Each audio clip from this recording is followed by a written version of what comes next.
જય જિનેન્દ્ર પ્રણામ. યોગ પ્રધાન આચાર્ય શ્રમ પરમ પૂજ્ય પન્યાસ પ્રવર શ્રી ચંદ્રશેખર વિજય મહારાજ સાહેબની 14મી પુણ્યતિથિ નિમિત્તે મને તેમના કાર્યો, વિચારો અને સ્વપ્નોની ઝાંખી કરાવવાની અમૂલ્ય તક મળી. તે માટે હું મારી વાલી ગુરુમાની સદૈવ ઋણી રહીશ.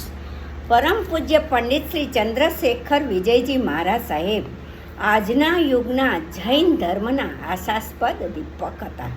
જૈન સંપ્રદાયના શ્રેષ્ઠ તપસ્વી, જ્ઞાન સાધક અને સમાજ સંસ્કારક સાધુઓમાંથી તેઓ એક હતા.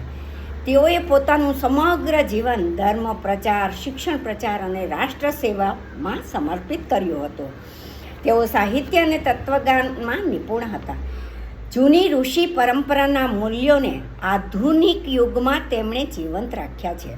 આજે પણ લોકો તેમના તપસ્વી સ્વભાવ અને કરુણાભર્યા જીવનથી પ્રેરાય છે. તેઓ માત્ર એક સાધુ ન હતા, પરંતુ એક પ્રવાહી તત્વજ્ઞાની હતા. તેઓ સાદગીના સમ્રાટ, અહિંસાના દૂત અને જ્ઞાનના અગ્નિકુંડ હતા. તેઓ માત્ર ઉપદેશક ન હતા, પરંતુ જીવતા જાગતા ધર્મ ગ્રંથ હતા. તો ચાલો પહેલાં આ મહાન વિભૂતિના કાર્યોની આપણે ઝાંખી કરીએ. તો તેમના કાર્યોમાં શિક્ષણ ક્ષેત્રે તેમનું યોગદાન ખૂબ મહત્ત્વનું રહ્યું છે. ભારતભરમાં વિવિધ રાજ્યોમાં 100થી વધુ જૈન શૈક્ષણિક સંસ્થાઓની તેમણે સ્થાપના કરી છે. શ્રીમદ રાજચંદ્ર, ગુરુકુલો, વિદ્યાલયો, હોસ્ટેલો, ગ્રંથાલયો તેમણે શરૂ કર્યા છે. હજારો ધાર્મિક ગ્રંથો લખ્યા છે અને દેશભરમાં ધાર્મિક પ્રવચનો આપ્યા છે. તેમણે વિવિધ રાજ્યોમાં ધાર્મિક શિક્ષણનો પ્રચાર કર્યો છે. હજારો ધાર્મિક ગ્રંથો લખીને દેશભરમાં ધાર્મિક પ્રવચનો આપ્યા છે. કઠિન તત્વજ્ઞાનને સરળ ભાષામાં સમજાવ્યું છે. પર્યાય પદ્ધતિથી કર્મ સિદ્ધાંત અને જૈન તત્વ જ્ઞાન સરળ રીતે સમજાવવાનું કાર્ય કર્યું છે. ભારત ઉપરાંત વિદેશોમાં પણ જૈન ધર્મનો પ્રચાર કરવા ખુદ ગયા છે. અનેક શિષ્યોને જ્ઞાનપંથે જાગૃત કર્યા છે. ગુજરાત, મહારાષ્ટ્ર, રાજસ્થાન, તામિલનાડુ, કર્ણાટક, દિલ્હી આવા તો અનેક રાજ્યોમાં જૈન ધર્મનો વિસ્તાર તેમણે કર્યો છે. રાહત કેમ્પો, વૃદ્ધાશ્રમો, હોસ્પિટલો અને સમાજ ઉપયોગી અનેક પ્રવૃત્તિઓનો શુભ આરંભ કરાવ્યો છે.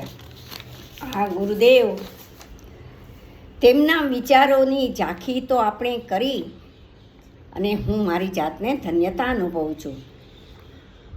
હવે આપણે તેમના વિચારોની ઝાંખી કરીએ. ધર્મ એ જીવન જીવવાની પદ્ધતિ છે. ધર્મ માત્ર પૂજા નથી, એ જીવન જીવવાનો સાચો માર્ગ છે, એવું તેઓ વિચારતા હતા. શિક્ષણમાં ધર્મના સંસ્કાર હોવા જોઈએ એમ તેઓ માનતા હતા. ગણિત, વિજ્ઞાન, ઇતિહાસ તો બધા શીખે છે, પણ સંસ્કાર, સન્માર્ગ અને આધ્યાત્મ શીખવા એ સાચું શિક્ષણ છે તેમ તેમના વિચારો હતા. અહિંસા અને ત્યાગના તેઓ પ્રવક્તા હતા.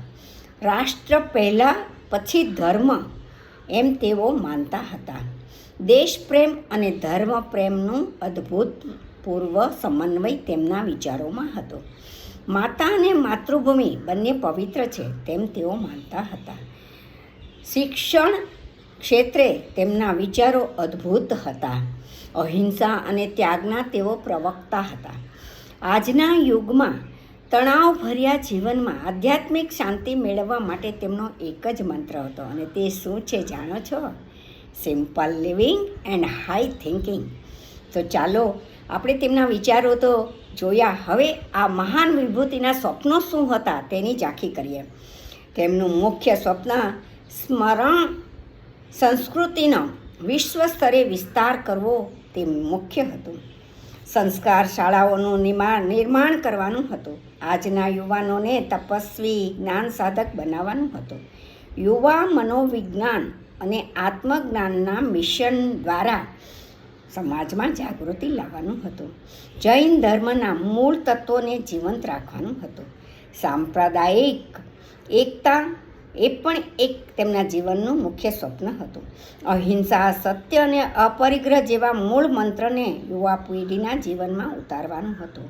આ રીતે આ વિરલ વિભૂતિ જૈન ધર્મના આજના યુગના આશાસ્પદ દીપક સમાન હતા, જેમના વિચારો, કાર્યો અને સ્વપ્ન આજે પણ અનેક લોકોને પ્રેરણા આપે છે. જે નાગના વિરુદ્ધ મારી સ્પીચમાં કાંઈ પણ બોલાયું હોય તો ત્રિવિધે મિચ્છામિ દુક્કડમ. આ વિરલ વિભૂતિને મારા આજના દિવસે કોટી કોટી વંદન. જય જિનેન્દ્ર.